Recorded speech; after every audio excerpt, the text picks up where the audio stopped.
Dia 202, segundo Crônicas, capítulo 4 ao capítulo 6, versículo 11.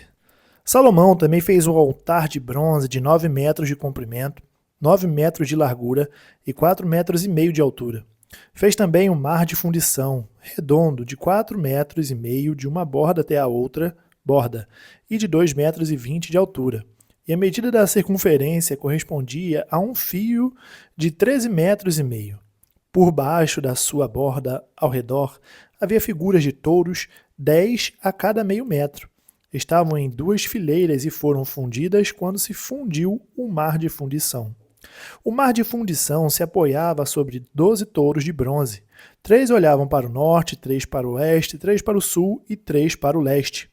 O mar de fundição se apoiava sobre eles, cujas partes posteriores convergiam para dentro.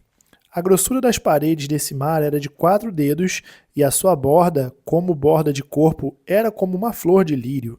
Nele cabiam cerca de 60 mil litros. Também fez 10 pias e pôs 5 à direita e 5 à esquerda. Nelas era lavado tudo o que se usava nos holocaustos. O mar de fundição, porém, era para que os sacerdotes se lavassem nele. Fez também 10 candelabros de ouro, segundo havia sido ordenado, e os pôs no templo, 5 à direita e 5 à esquerda. Também fez 10 mesas e as pôs no templo, 5 à direita e 5 à esquerda. Também fez 100 bacias de ouro. Fez mais o pátio dos sacerdotes e o pátio grande, bem como as portas deles, as quais revestiu de bronze. E pôs o mar de fundição ao lado direito para o lado sudeste. Depois Hirão fez as panelas, as pás e as bacias. E assim ele terminou de fazer a obra para o rei Salomão, para a casa de Deus, as 2 colunas, os 2 capitéis redondos que estavam no alto das 2 colunas, as 2 redes para cobrirem os 2 capitéis redondos que estavam no alto das colunas, as 400 romãs para as 2 redes, isto é, 2 fileiras de romãs para cada rede, para cobrirem os 2 capitéis redondos que estavam no alto das colunas. Fez também os suportes e as pias sobre eles, o mar de fundição com os 12 touros por baixo. Também as panelas, as pás, os garfos e todos os utensílios que Hirão-Abi fez para o rei Salomão, para a casa do Senhor, eram de bronze purificado. O rei os fez fundir em terra barrenta, na planície do Jordão, entre Sucote e Zereda. Salomão fez todos estes objetos em grande abundância, não se verificando o peso do seu bronze. Salomão fez todos estes objetos em grande abundância, não se verificando o peso do seu bronze. Salomão também mandou fazer todos os utensílios do santo lugar de Deus, o altar de ouro e as mesas, sobre as quais estavam os pães da apropriação, e os candelabros com as suas lâmpadas de ouro puro, para as acenderem diante do Santo dos Santos, conforme havia sido ordenado. As flores, as lâmpadas e as pinças eram do mais fino ouro. Também os apagadores, as bacias, as taças e os incensários eram de ouro finíssimo. Quanto à entrada da casa, as portas de dentro do Santo dos Santos e as portas do santo lugar do templo eram de ouro. Quando Salomão terminou toda a obra que fez para a casa do Senhor, trouxe as coisas que Davi, seu pai, havia dedicado, a prata, o ouro e todos os utensílios. Salomão pôs tudo isso entre os tesouros da casa de Deus.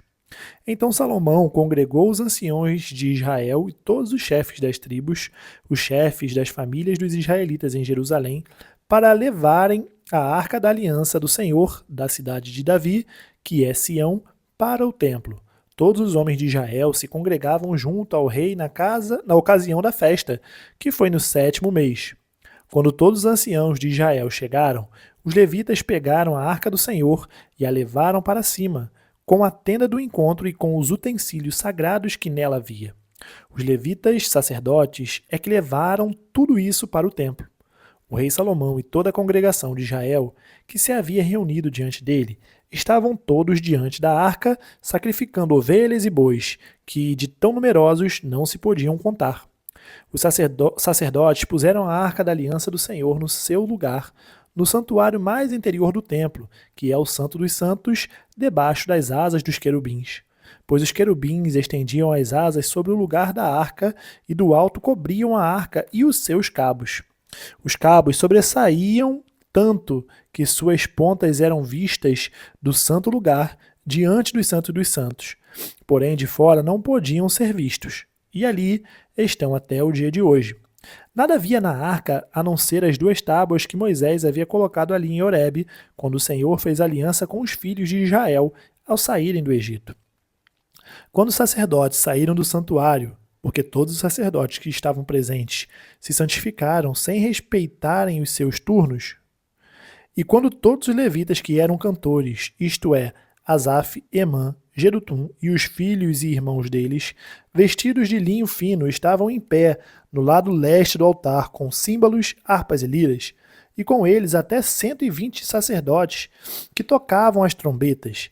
E quando, em uníssono, ao mesmo tempo, tocaram as trombetas e cantaram para se fazerem ouvir, para louvar e dar graças ao Senhor, e quando levantaram eles a voz com trombetas, símbolos e outros instrumentos musicais para louvarem o Senhor, porque Ele é bom, porque a sua misericórdia dura para sempre, então o templo, a saber, a casa do Senhor, se encheu de uma nuvem, de maneira que os sacerdotes não puderam permanecer ali para ministrar, por causa da nuvem, porque a glória do Senhor encheu a casa de Deus.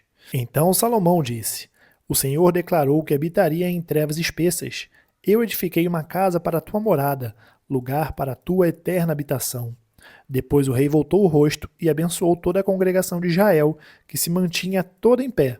Salomão disse: Bendito seja o Senhor, o Deus de Israel, que falou pessoalmente com Davi, meu pai, e pelo seu poder cumpriu o que prometeu, dizendo: Desde o dia em que tirei o meu povo da terra do Egito, não escolhi cidade alguma de todas as tribos de Israel para edificar um templo, a fim de ali estabelecer o meu nome, nem escolhi homem algum para chefe do meu povo de Israel, mas escolhi Jerusalém para que ali seja estabelecido o meu nome, e escolhi Davi para governar o meu povo de Israel. Também Davi, meu pai, havia proposto em seu coração edificar um templo ao nome do Senhor, o Deus de Israel. Porém, o Senhor disse a Davi, meu pai: Você fez bem quando resolveu em seu coração edificar um templo ao meu nome. Todavia, não será você quem edificará esse templo. O seu filho, que descenderá de você, ele o edificará ao meu nome. Assim o Senhor cumpriu a palavra que tinha dito, pois me levantei em lugar de Davi, meu pai, e me assentei no trono de Israel, como o Senhor havia prometido, e edifiquei o templo ao nome do Senhor, o Deus de Israel. Nele pus a arca em que estão as tábuas da aliança que o Senhor fez com os filhos de Israel. Romanos capítulo 7, do versículo 1 ao 13. Ou vocês não sabem, irmãos, pois falo aos que conhecem a lei, que a lei tem domínio sobre uma pessoa apenas enquanto ela está viva. Por exemplo, a mulher casada está ligada pela lei ao seu marido, enquanto ele vive. Mas, se o marido morrer, ela ficará livre da lei conjugal, de modo que será considerada adúltera se, enquanto o marido estiver vivo, ela se unir com outro homem. Mas, se o marido morrer, ela estará livre da lei e não será adúltera se casar com outro homem. Assim, meus irmãos, também vocês morreram para a lei, por meio do corpo de Cristo, para que pertençam a outro, a saber, aquele que ressuscitou dentre os mortos, a fim de que frutifiquemos para Deus. Porque quando vivíamos segundo a carne, as paixões pecaminosas despertadas pela lei operavam em nossos membros, a fim de frutificarem para a morte. Agora, porém, estamos livres da lei, pois morremos para aquilo a que estávamos sujeitos, para que sirvamos de maneira nova, segundo o Espírito, e não da maneira antiga, segundo a letra. Que diremos então? Que a lei é pecado? De modo nenhum. Mas eu não teria conhecido o pecado a não ser por meio da lei, porque eu não teria conhecido a cobiça se a lei não tivesse dito: não cobice. Mas o pecado, aproveitando a ocasião dada pelo mandamento, despertou em mim todo tipo de cobiça. Porque sem lei o pecado está morto. Houve um tempo em que, sem a lei, eu vivia, mas quando veio o mandamento, o pecado reviveu e eu morri. E verifiquei que o mandamento que me havia sido dado para a vida, esse se tornou o mandamento para a morte. Porque o pecado, aproveitando a ocasião dada pelo mandamento, me enganou e por meio do mandamento me matou. Assim, a lei é santa e o mandamento é santo, justo e bom. Então, aquilo que é bom se tornou morte para mim? De modo nenhum. Pelo contrário, o pecado, para mostrar-se como pecado, por meio de uma coisa boa, causou-me a morte, a fim de que, pelo mandamento, o pecado mostrasse toda a sua força de pecado. Salmos capítulo 17, versículo 1 ao 15. Ouve, Senhor, a causa justa, atende o meu clamor. Dá ouvidos à minha oração, pois ela não procede de lábios enganosos. Venha da tua presença o julgamento a meu respeito. Os teus olhos veem com equidade. Sondas o meu coração, de noite me visitas. Prova-me no fogo, e não encontras em mim nenhuma iniquidade. A minha boca não transgride. Quanto às obras humanas, pela palavra dos teus lábios eu tenho me guardado dos caminhos do violento. Os meus passos se acostumaram às tuas veredas, os meus pés não resvalaram. Eu te invoco, ó Deus, pois tu me respondes. Inclina os ouvidos para mim e ouve as minhas palavras. Mostra as maravilhas da tua bondade.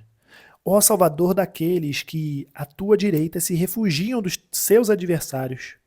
Guarda-me como a menina dos olhos.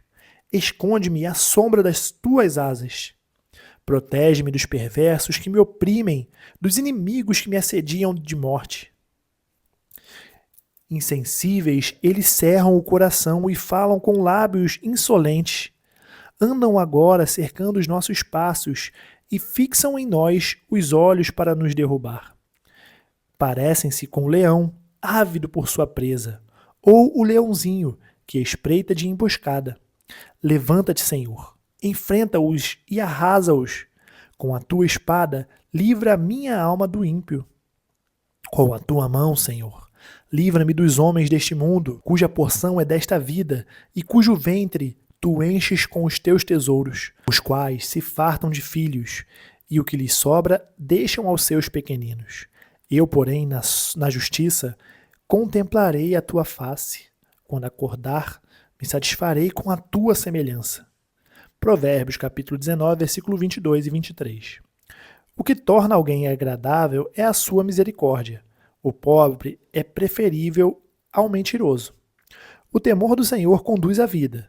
Aquele que o tem ficará satisfeito, e mal nenhum o visitará. Terminamos o dia 202, nós nos vemos amanhã no dia 203. Até mais.